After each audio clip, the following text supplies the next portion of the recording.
வணக்கங்கள். மகரிஷி அவர்களின் கவிதைகளை பார்த்து கொண்டு வருகிறோம். இரண்டாவது பகுதியில இன்னும் கொஞ்சம் உயர்ந்த நிலையில நம்ம எண்ணங்கள் போகணும் அப்படிங்கிற விதத்துல கவிதைகள் இருக்கு. இதுல தொகுத்து இருக்காங்க. முதல்ல சமுதாய பிரச்சனைகள், அப்புறம் உலக சமாதானம் எப்படி எல்லாம் மாற்றம் கொண்டு வந்தா கிடைக்கும் அப்படின்னு. இரண்டாவது பகுதியில இன்னும் கொஞ்சம் உயர்ந்த நிலைக்கு நம்மை கொண்டு போவதற்கு அந்த மாதிரி கவிதைகளை தொகுத்து கொடுத்திருக்காங்க. இன்றைக்கு விஞ்ஞானமும் மெய்ஞானமும் அப்படிங்கிற தலைப்புல ஒரு கவிதையை பார்க்க போறோம்.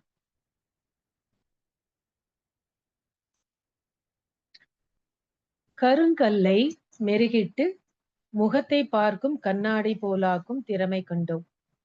இரும்பு ஆகாயத்திலே பறக்க எளிதாகிவிட்டது நம் ஆற்றல் மீறி. வருங்கால வாழ்விற்கு கேடளிக்கும் வகை வகையாம் போர்க்கருவி பெருகிக் கொண்டோம். நெருங்கி வரும் பேரழிவை தடுக்க ஆன்ம நிலை அறிந்து வாழுகின்ற புதுமை காண்போம். இப்ப கூட 1970 இந்த கவிதை எழுதியிருக்கார். இப்ப அது நடந்துட்டு இருக்கு. எவ்வளவு தீர்க்கதரிசிங்கிறதுக்கு இதை விட என்ன ப்ரூஃப் வேணும் பாருங்க. விஞ்ஞானம்னா என்ன? சாதாரணமா கூகுள்ல பார்க்கும்போது அவங்க என்ன எழுதியிருந்தாங்கன்னா, ஆங்கிலேயர்கள் அந்த இதுல விஞ்ஞானம்னு பார்க்கும்போது அறிவியல், ஆனா தமிழ் அகராதி பிரகாரம் அது விஞ்ஞானம் அப்படின்னுட்டு ஒருத்தர் பதில் கொடுத்திருந்தார். விஞ்ஞானம்னா என்ன? இயற்கையில எவ்வளவோ நிகழ்ச்சிகள் நடக்குது. அத அறிவியல் முறைப்படி ஆராய்ந்து அதை புரிந்து கொள்ளும் தன்மை, இதுதான் விஞ்ஞானம். இதுக்கு மனிதனுடைய அறிவு ஆற்றல் ரெண்டும் தேவை. அது எந்த அளவுக்கு வளர்ந்து கொண்டு போகுதோ அந்த அளவுக்கு இந்த விஞ்ஞானம் மேல மேல உயர்ந்துகிட்டே போகும். அப்போ அறிவுபூர்வமா இயற்கையின் ரகசியங்களை புரிந்து கொள்வதற்கு விஞ்ஞானம் நமக்கு உதவுது. அப்ப அதுக்கு கருவிகளும் நமக்கு உதவியா இருக்கு. ஒரே ஒரு அகவல் தான் மகரிஷி எழுதியிருக்காரு.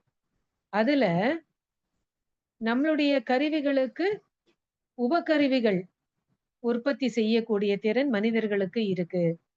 அந்த கருவிகளை வைத்துக்கொண்டு நம்மளுடைய அறிவு நிலையை உயர்த்தி கொள்ளலாம் அப்படின்னு அந்த அகவல்ல எழுதியிருக்காரு. அப்போ அறிவு சார்ந்த முறைகள் அப்படின்னு பார்க்கும்போது நமக்கு வெவ்வேறு விதமா இதை நாம நம்மளுடைய அறிவு நிலையை உயர்த்தி கொள்ளலாம். பிரபஞ்சம் அதை பார்க்கணும்னா அதுக்கு கருவி தேவையா இருக்கு. அதை பத்தின விளக்கங்கள் இல்ல. இப்போ இன்னும் வளர்ச்சி அடைஞ்சிருக்கிறதுனால மத்த கிரகங்கள்ல எல்லாம் என்னெல்லாம் நடக்குது அப்படிங்கிறதுக்கெல்லாம் இந்த கருவிகள்லாம் நமக்கு உதவியா இருக்கு. அப்போ விஞ்ஞானம் வளர்ச்சி அடைய அடைய மனிதர்களுக்கு தங்களுடைய அறிவு ஆற்றலை உயர்த்தி கொள்ளக்கூடிய தன்மை அதிகமாயிட்டே இருக்கு. அப்புறம் வாழ்க்கையில சௌகரியமான வாழ்க்கை, இயற்கை சீற்றங்கள்ல இருந்து நம்மளை காப்பாற்றிக் கொள்வதற்கு இந்த விஞ்ஞான வளர்ச்சி ரொம்ப உதவியா இருக்கு. அப்ப மெய்ஞானம்ங்கிறது என்ன? மெய்ஞானம்ங்கிறது ஆன்மீக ஞானம்னு சொல்லலாம். அதாவது பிரபஞ்சத்துல என்னென்ன நிகழ்ச்சிகள் நடந்துட்டு இருக்கோ அதனுடைய அடிப்படை உண்மைகளை தெரிந்து கொள்வதுதான் மெய்ஞானம். மெய்னா உண்மை, ஞானம்னா அறிவு. உண்மை பொருளை உணர்ந்து கொள்வதுதான் மெய்ஞானம் அப்படின்ட்டு விளக்கங்கள் கொடுத்திருக்காங்க. அதுக்கப்புறம் திருக்குறள்ல திருவள்ளுவரும் அதுக்குன்னு ஒரு அதிகாரமே எழுதியிருக்காரு. மெய் உணர்தல், எப்பொருள் எத்தன்மை தாயினும் அப்பொருள் மெய்ப்பொருள் காண்பது அறிவு அப்படின்னு எல்லாம் கொடுத்திருக்காங்க. ஆரம்ப காலத்துல மனிதர்கள் விலங்கினம் போலவே வாழ்ந்துட்டு வந்தாங்க. கொஞ்சம் கொஞ்சமா எல்லாவற்றையும் இயற்கையில அவங்க பார்த்து பார்த்து தங்களுடைய அறிவு ஆற்றலை உயர்த்தி கொண்டார். பறவையை கண்டால் விமானம் படைத்தான் அப்படின்னு அதெல்லாம் நம்ம வந்து பார்க்கணும். பறவை பறக்கிறதுன்னா, அப்ப நம்ம வந்து என்ன மாதிரி இந்த மாரி மேல பறந்து போக முடியும் அப்படின்னு அந்த மாரி ஆராய்ச்சி செய்து விமானங்கள் எல்லாம் கண்டுபிடிச்சாங்க. அப்போ இந்த விஞ்ஞானம், மெய்ஞானம் 2மே தேவையா இருக்கு. நம்ம ஒரு இது கூட செய்யுள் கூட கேட்டுருக்கோம். "Science without religion is blind. Religion without science is lame" அப்படின்ட்டு. அதாவது மெய்ஞானம் இல்லாத விஞ்ஞானம், குருடு கண்ணு தெரியாதவங்க எவ்வளவு கஷ்டப்படுறாங்களோ அந்த மாரி நம்ம கஷ்டப்படுவோம் அப்படின்ட்டு சொல்றாரு. அதே மாதிரி மெய்ஞானம் உணர்வதற்கும் விஞ்ஞானம் தேவையா இருக்கு. அப்போ அந்த மாதிரி விஞ்ஞானத்தை நாம் உபயோகப்படுத்தலைன்னாக்கா, அப்போ அது வந்து உடல்ல குறைபாடு இருக்கிற அவங்கள மாதிரி நம்ம சரியா புரிந்து கொள்ள மாட்டோம். வாழ்க்கையில கஷ்டங்கள் இருக்கும். இப்ப ஒண்ணும் இல்ல. மிந்தியெல்லாம் வந்து மின்சாரம் கிடையாது. அதனால நெய்ப்பந்தம், இல்ல தீப்பந்தம் வச்சு அந்த மாரி தான் வந்து வாழ்க்கைய நடத்திக்கிட்டு இருந்தோம். வீட்ல இந்த மாரி எண்ணெய் விளக்கெல்லாம் ஏற்றிட்டு இருந்தோம். இப்பவும் நான் அப்படியே வாழணும் அப்படின்னா, அது தேவையில்ல. இப்போ அந்த மின்சாரம் அப்படிங்கிறத கண்டுபிடித்ததுனால, அதை வைத்துக்கொண்டு நம்மளுடைய வாழ்க்கையை எளிமைப்படுத்திக் கொண்டு, இந்த நம்மளுடைய அறிவு ஆற்றலை வேற எப்படியெல்லாம் உபயோகப்படுத்தலாம் நல்ல வழியில, அப்படிங்கிறத யோசிப்பதற்கு தான் மனிதர்களுக்கு 6 அறிவு குடுத்து, வாழ்க்கையில இயற்கை வளத்தை வாழ்வின் வளமாக மாற்றிக் கொள்வதற்கு வேண்டிய அந்த அறிவு ஆற்றலை இறைநிலை குடுத்திருக்கு. மகரிஷி ஒரு இடத்துல சொல்றாங்க, "விஞ்ஞானம் விளக்கைப் போல் இயற்கையில் நிகழ்ந்திடும் விந்தைகளை மக்களுக்கு வெளிப்படுத்தும் ஒளி என்றால், மெய்ஞானம் சூரியன் போல் எங்கும் எக்காலத்தும் மேல்நிலையை அறிவெய்த மிக சிறந்த ஒளியாகும்." இந்த விளக்கோட ஒளி கொஞ்ச நாளைக்கு தான். அதுல எண்ணெய் இருக்கிற வரைக்கும் தான். ஆனா மெய்ஞானம்ங்கிறது சூரியன் போல பெர்மனன்ட். அது எப்பொழுதும் நம்மளுடைய அறிவு நிலையை உயர்த்திக் கொள்வதற்கு மெய்ஞானம் சூரியன் போல. அதே விஞ்ஞானம் அந்த தீபத்தோட ஒளி போல அப்படின்னு சொல்றார். ஆனா 2 வேணும். இந்த விஷயத்தை யார் சொன்னாங்க? ஐன்ஸ்டைன் சொல்றார் அவர். அவரும் அதேதான். 4 வந்து சொன்னார். மாஸ், எனர்ஜி, அதுக்கப்புறம் டைம், ஸ்பேஸ் அப்படின்ட்டு சொன்னார். ஆனா அதுக்கப்புறம் அத 2ஆ சுருக்கி E = mc² அப்படின்ட்டு அந்த இத கொண்டு வந்து, அதுக்கப்புறம் ஆனா சொன்னாரு, ஒண்ணே ஒண்ணு தான் இருக்கு. அது என்னன்னு என்னால புரிந்து கொள்ள முடியல. அப்படின்னுட்டு வந்து சொல்லி வந்து அவர் சொன்னார். ஒரே ஒரு ஆற்றல் தான் இருக்கு. ஆனா அது என்னன்னு என்னால கண்டுபிடிக்க முடியல அப்படின்ட்டு வந்து சொன்னாரு. சோ, அந்த அளவுக்கு எல்லாருமே விஞ்ஞானம் தேவை. அதுல வளர்ந்துகிட்டே போகணும். ஆனா விஞ்ஞானம் இருந்தா தான், அந்த விஞ்ஞானத்தை சரியா உபயோகப்படுத்த முடியும். இப்போ இந்த நொபெல்ங்கிறவர் என்ன பண்ணினார்? அணுகுண்டு கண்டுபிடிச்சார். கண்டுபிடிச்சது அத வந்து எவ்வளவோ ஆக்கத்துறையில உபயோகப்படுத்தலாம். ஆனா இப்ப நம்ம பார்க்கிறோம், அது எவ்வளவுக்கு அழிவுத்துறையில உபயோகமாயிட்டு இருக்கு.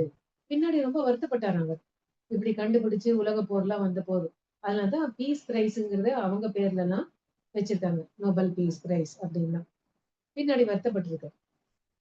அதனால விஞ்ஞானிகள் கண்டுபிடிக்கிறதும், சமுதாயத்துக்கு அது வந்து உதவியா இருக்கிற மாரி, ஒத்து இருக்கிற மாரி நம்ம பார்க்கணும். ஆனா இப்போ இந்த போர்க்கருவிகள் எல்லாம் நெறைய வந்து பண்றதுனால, இன்னும் என்ன அட்வான்ஸா பண்ணலான்னு அந்த விஞ்ஞானிகளுக்கு அவங்களுக்கு ஊக்கம் குடுத்து, குடுத்து இன்னும் இத வந்து எங்கேருந்து ரிமோட்ல எப்படி அடிக்கலாம்? அப்படிங்கிறதெல்லாம் போயிட்டு இருக்கு. அப்போ அந்த மாதிரி நெறைய விளக்கங்கள் நமக்கு தெரிந்தாலும், நம்ப அந்த விஞ்ஞான வளர்ச்சியிலேயே ஒரு மயக்கத்துல இருந்துட்டு இருக்கிறதுனால, நமக்கு அது வந்து பிடிபட மாட்டேங்குது. ஆனா மகரிஷி என்ன சொல்றார்ன்னா, அதோட மெய்ஞானம்ங்கிறது சேர்ந்தா தான் நமக்கு விளக்கங்கள் கிடைக்கும் அப்படின்ட்டு சொல்றார். ஆனா விஞ்ஞானம் வளர்ச்சி அடையறதுனால என்ன ஆகுது? நம்ம இத கண்டுபிடிச்சுட்டோம், இத கண்டுபிடிச்சுட்டோம்ன்னு ஈகோ ஜாஸ்தியாறதுனால, இன்னும் வந்து நம்ப எப்படி இது உயர்ந்த நிலைக்கு கொண்டு போணும்? நமக்கு என்ன மாதிரி பேரு, புகழ் கிடைக்கும் அப்படின்னு அப்படிதான் யோசிக்கிறாங்க. மகரிஷி சொல்றார், "பொருள், புகழ், செல்வாக்கு, புலனின்பம். இது 4 தான் வந்து மனிதனை கீழ்நிலைக்கு கொண்டு போகுது."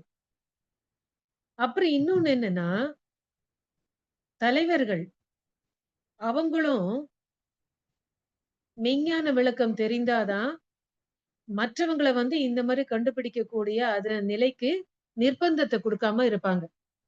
ஆனா அதுவும் முடியல. ஏன்னா, அங்க பொருள், புகழ், செல்வாக்கு.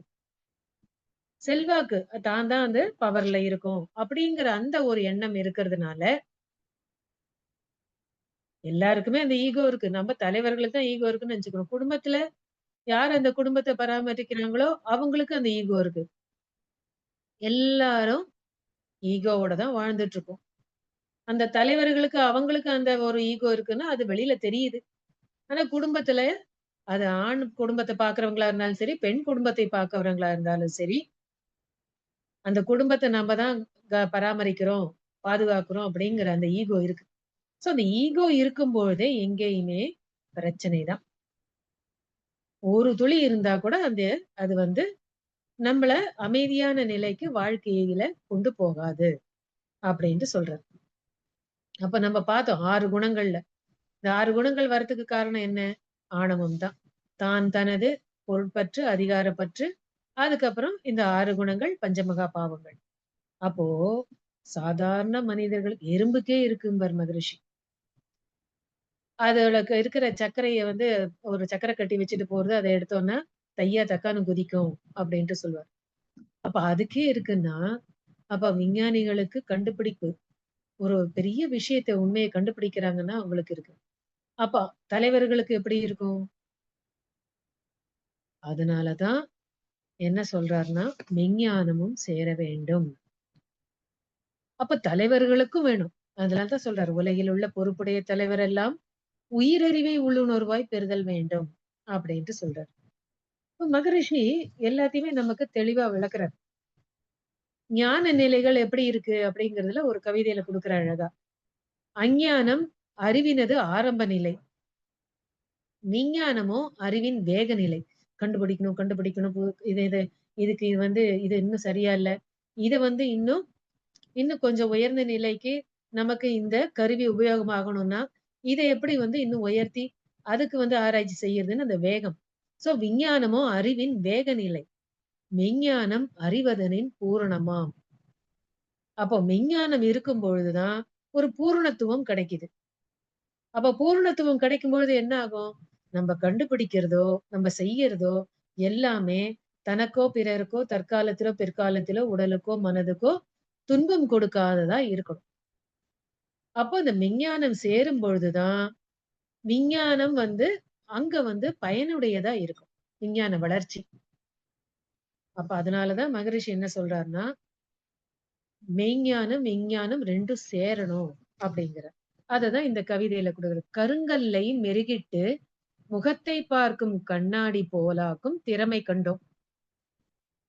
கருங்கல்ல வந்து அத வந்து நல்லா வந்து பாலிஷ் பண்ணி, பண்ணி, பண்ணி நம்ப முகமே தெரியிற அளவுக்கு, அந்த அளவுக்கு அத வந்து எப்படி எப்படிலாம் எந்தெந்த இடத்துல உபயோகப்படுத்துறதுன்னு அத்தன விதமான ஆராய்ச்சியில ஈடுபட்டு, அத இன்னும் வந்து நம்ப உபயோகப்படுத்திட்டு வரோம்.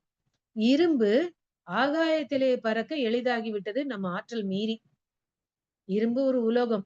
அத கண்டுபிடிச்சு எப்படி இப்படியெல்லாம் அத உபயோகப்படுத்தலாம். அதுக்கப்புறம் மத்த கிரகங்களுக்கு போறதுக்கு கூட, ஸ்பேஸ்க்கு போறதுக்கு கூட அந்த இரும்பை உபயோகப்படுத்தி, அதுக்கப்புறம் அத வந்து ஆராய்ச்சிக்கு வந்து உபயோகப்படுத்துவதற்கெல்லாம் நம்ப வந்து இப்போ அதனுடைய பயனை உணர்ந்து கொண்டு, அதை எப்படி இன்னும் வந்து உயர்ந்த நிலைக்கு அத உபயோகப்படுத்திக் கொள்ளலாம் அப்படின்னு அந்த ஆற்றல் எல்லாம் வளர்த்துக்கிட்டோம். ஆனா, இதனால என்ன ஆகுது?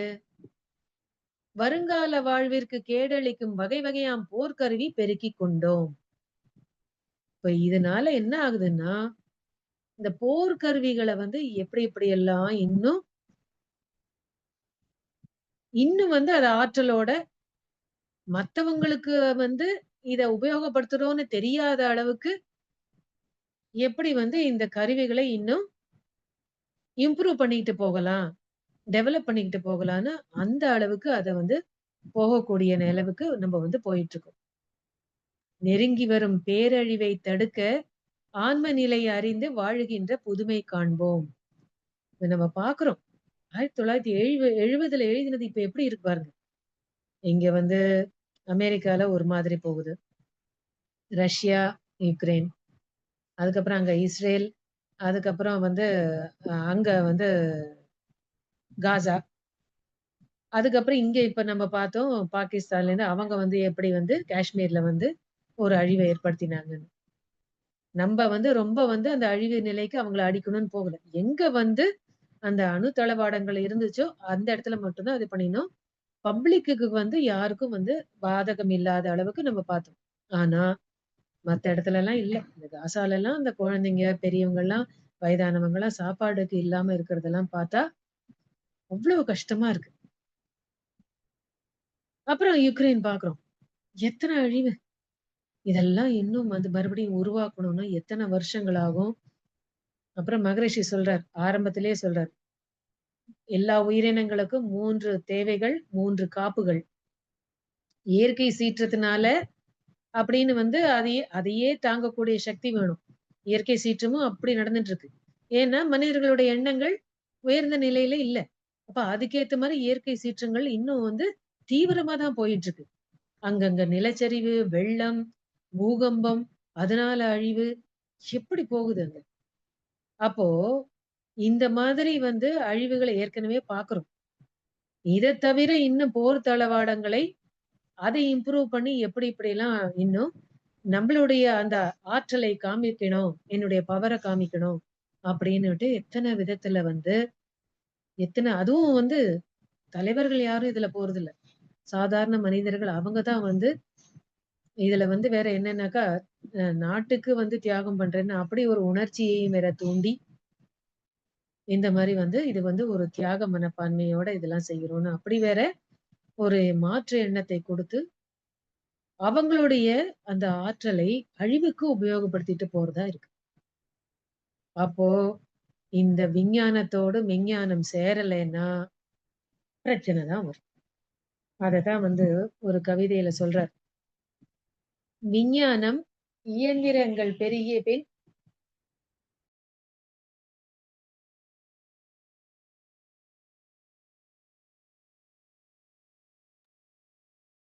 ஜாதி வேற்றுமைக்கு இக்காலம் ஒவ்வாது அப்படிங்கிறார். ஏன்? இந்த ஜாதி, மதம் இதெல்லாம் எதனால வந்துச்சு அப்படிங்கிறதுக்கு ஒரு காரணம் சொல்றாரு. விஞ்ஞானம், இயந்திரங்கள் பெருகிய பின் ஜாதி வேற்றுமைகள் மனிதரிடை நீடித்தல் தீதே. அஞ்ஞானத்தோர் ஆசை அளவு முறை மீறி அடுத்தடுத்து போராட்டம், அழிவு இவை உண்டாகும். விஞ்ஞான வளர்ச்சி அடைஞ்சிருக்கு. இயந்திரங்கள் பெருகியிருக்கு. ஆனா கூட, அந்த விதத்திலயும் அதையும் ஜாதி, மதங்கள் இந்த வேற்றுமையில வந்து அத உபயோகப்படுத்தி உள்ள இழுக்கிறதுனால, இன்னும் பிரச்சனைகள் தான் அதிகமாயிட்டு இருக்கு. பேராசை லெவலுக்கு போயிட்டு இருக்கிறதுனால, இன்னும் போராட்டம், அழிவு இதுதான் வந்து இருக்கும். அப்படின்ட்டு சொல்றாரு. அப்போ இந்த விஞ்ஞானத்துல இந்த வளர்ச்சி அடையும் பொழுது, பிரபஞ்சத்த பத்தின விளக்கங்கள் இதெல்லாம் தெரியும் பொழுது, நம்ம என்ன பண்ணணும்? நம்மளுடைய மனதை விரிக்கணும். விரித்து ஜாதி, மதம், மொழி, நாடு, இனம் இத தாண்டி போகணும். மனம் விரியணும். ஆனா அப்படி விரியறதில்ல. விஞ்ஞான வளர்ச்சி அடைய அடைய இன்னும் குறுகி தான் போறோம். என் நாடு, நான் வந்து இன்னும் அந்த நாட்ட கைப்பற்றணும். இல்ல அங்க இருக்கிற வளங்களை நான் எடுத்துக்கொள்ள வேண்டும். பண்டமாற்று மாரி வந்து உயிர வந்து பண்டமாற்று மாரி பேசுற மாரி ஆயிடுச்சு. நான் போற நிறுத்தணும்னா, எனக்கு அந்த வந்து கனிமங்கள் என்ன கிடைக்குதோ அத நான் எடுத்துக்கணும். இல்ல எண்ணெய வந்து நீ அங்க வாங்க எப்படியெல்லாம் பிரச்சனைகள் வந்துட்டு இருக்கு பாருங்க. இதெல்லாம் இயற்கை குடுக்குற வளங்கள்.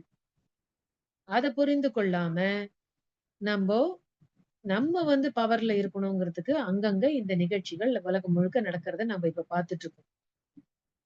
அதுக்கப்புறம் அவங்க பவர்ல இருக்கணும். பக்கத்து நாட்டுக்கு சப்போர்ட் பண்றேன்னா, அங்க தூண்டி விடுறது. இப்படி எல்லாம் நடக்குது.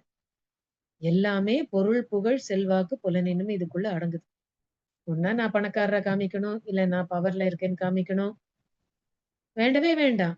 ஒரு பெரிய நாட்டுக்கு நீங்க தலைவர்களா இருக்கீங்கன்னா, உங்களுக்கு அதுக்கு தகுதி இருக்குன்னு அந்த இறைநிலை அந்த பொறுப்ப உங்ககிட்ட குடுத்துருக்கு. அப்படிங்கிற எண்ணம் வந்துச்சுன்னா எவ்வளவு நல்லா இருக்கும்.